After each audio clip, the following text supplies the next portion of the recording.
contratar pessoas para o teu time é sempre um desafio, sempre.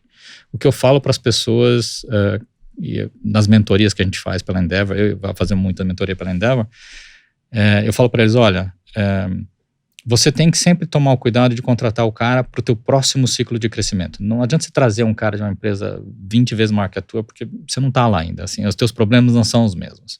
Então você precisa trazer alguém que conheça além da esquina, assim, que já tenha virado a esquina uma vez e fala, eu sei o que vem depois da esquina ali. Né? Mas não adianta você falar, eu estou trazendo o cara que sabe chegar na próxima cidade. Você nem está lá ainda, né? Não vai fazer diferença. Então toma cuidado só de contratar a pessoa com o tamanho certo para aquela fase. A empresa se você fizer certo, a empresa vai crescer mais rápido que as pessoas e você vai continuar trazendo talento em cima ou do lado, enfim, das outras pessoas que você já tem, mas a empresa crescendo dá oportunidade para todo mundo. E aí é o que você falou, se a empresa não cresce, ela morre. É que nem tubarão, parou de nadar, ela afoga. Ô, Deli, eu queria voltar num papo lá no começo, que a gente tá falando de entrevistar candidato, né? Uhum. Que é o começo de tudo, né? O começo da empresa e tal. E muitas vezes as pessoas tendem a gostar de pessoas que são parecidas com ela, né? Ela senta na mesa, você é parecido comigo, tem um padrão de vida parecido, ou vem num lugar parecido e tal. Como tirar esses vieses, assim? Quando a gente tá falando de contratação de fato, o que é? Se fosse dar uma dica aqui pra galera, o que são 2, 3 dicas para ajudar esse processo de contratação para ele ser o mais consistente com mais chance de êxito, né? Trazer pessoas realmente incríveis. Tá, vamos lá. Eu vou falar primeiro sobre contratação para empresas pequenas, depois a gente fala sobre contratação para empresa grande, que é um pouco mais estruturado. Para empresa pequena, e você está montando o teu time de diretos, eu acho que você tem que ter um alinhamento de valores pessoais importante. E momento de vida tem que ser parecido.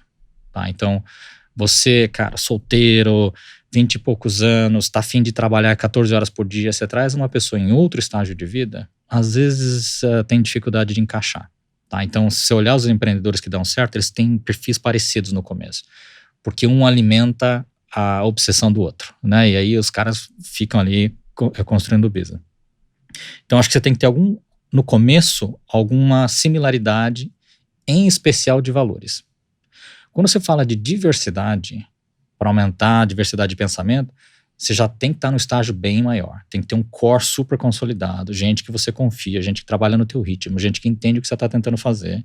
Para daí você começar a ter gente que fala, pera um pouquinho, mas vocês já pensaram numa ideia alternativa? Aí você começa a expandir teu raciocínio.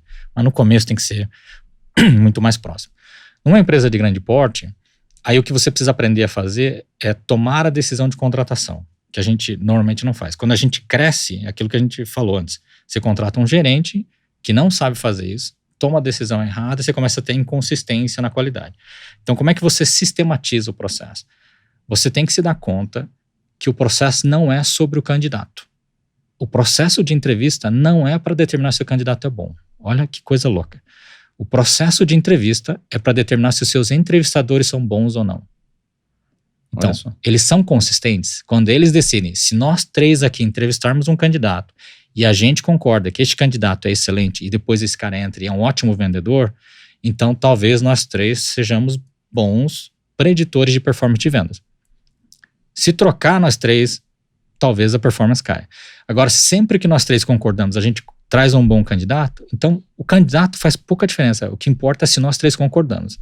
Então, no processo de entrevista, vocês têm que aprender a medir a performance dos entrevistadores. É muito menos sobre o candidato e muito mais sobre os entrevistadores. E como o cara aprende a ser um bom entrevistador? Essa é uma boa pergunta. Essa é a pergunta mais difícil, né? Você tem que ter algumas coisas que você mede e medir consistentemente. E aí medir o resultado do teu trabalho. Então, por exemplo, para uma posição de vendas, quais são as coisas que você considera? Olha, puxa, um produto técnico, a pessoa tem que ter profundidade técnica. Se é um produto técnico, talvez seja verdade. Se é um produto de consumo geral, talvez não seja um negócio super importante. A segunda coisa é você dar uma escala e uma nota para você definir se a pessoa é boa naquilo ou não. Tá? Então, vou te dar um exemplo. Você está entrevistando um engenheiro de software. Aí o cara fala, você conhece Java? Eu conheço Java. Então tá bom. Quanto você conhece? 0 a 10 é 10, é 6, é 3. Porque conhecer não quer dizer muita coisa. Então, se o avaliador, o entrevistador, diz que o cara é 10 e o cara realmente performa como um 10 depois, aí você tem uma informação importante. Então, você precisa aprender a identificar quem são as pessoas que conseguem dizer com maior grau de precisão o quanto cada pessoa conhece. Aprender a entrevistar é aprender a ganhar consistência na forma como você identifica essas variáveis. Para cada posição tem um conjunto de variáveis que são importantes. Então, para vendas é habilidade de comunicação. Para marketing é criatividade. Para engenharia é, consistência de código. Então, você tem que identificar quais são essas variáveis em cada posição e aprender a medir na entrevista os entrevistadores. O que eu vejo muito são as pessoas indo para a entrevista simplesmente para bater um papo. Tinha uma pessoa que trabalhava comigo que falava assim: não, eu sou muito bom entrevistador. Eu vejo o olho, eu vejo a alma. Ou seja, não era, né? Sem não roteiro, era. sem roteiro nenhum. Sem roteiro, sem critérios. Flip a coin. Exato. Então, só pode ir para uma entrevista se houver uma preparação prévia e critérios objetivos para saber o que eu quero extrair daquele candidato. Isso é um mínimo que é uma entrevista estruturada. Considere, então, que a chance não é pior do que flip a coin. Mas você acha que a urgência...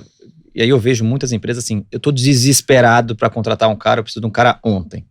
E aí ele fala com 3 ou 4 candidatos, ele escolhe o melhor ou o menos pior, né? E acaba que ele pode ter trazido um cara... Tinham 4 caras, um era nota 2, outro 3, outro 4, outro 5, e traz um cara nota 5. Você acha que a urgência ferra um pouco com esse processo, para fazer um processo bonitinho?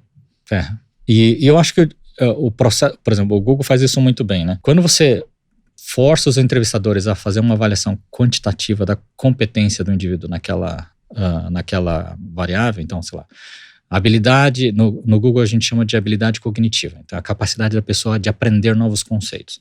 E, em outras palavras, quanto a pessoa é inteligente. Se a pessoa quantifica essa variável, o que você consegue avaliar depois é se efetivamente essa pessoa avança o conhecimento rapidamente. Então, à medida que a pessoa aprende a medir, ela ganha consistência. E aí ela consegue aplicar mais claramente esse critério. E aí dali para frente você consegue ter um número menor de falsos positivos. Quando você junta 2 ou 3 entrevistadores que concordam com aquela variável e os 3 têm boa performance, você diminui ainda mais a tua probabilidade de erro. Recrutar nada mais é do que um jogo de probabilidade. Então, a gente fez um estudo no Google 1000 anos atrás que a chance de um candidato ser rejeitado na primeira entrevista era 80%. Na segunda entrevista, 60%. Na terceira, 40%. Por que cai? Porque se passou pelo Vabo, ele provavelmente não é ruim. Passou pelo Felipe, a chance dele ser ruim é menor ainda. Passou pelo... Quando cai da quarta, quinta entrevista, a chance da pessoa ser rejeitada na próxima entrevista tende a 0. Desculpa, continua. Então, o número ideal de entrevista é de 4 a 6. 4 a 6, essa é a minha pergunta. Isso, porque depois de 6, a chance da pessoa ser rejeitada, se ela foi aprovada por 6 entrevistadores, a chance dela ser rejeitada é 0. Isso é entrevista ou também pode ser alguma outra etapa diferente? Tipo dinâmica de grupo, teste, ou é entrevista normalmente, mesmo? No Google era entrevista, mas pode ser qualquer outro tipo de processo que qualifica. Legal. Tá, então, de novo, o jogo é probabilidade.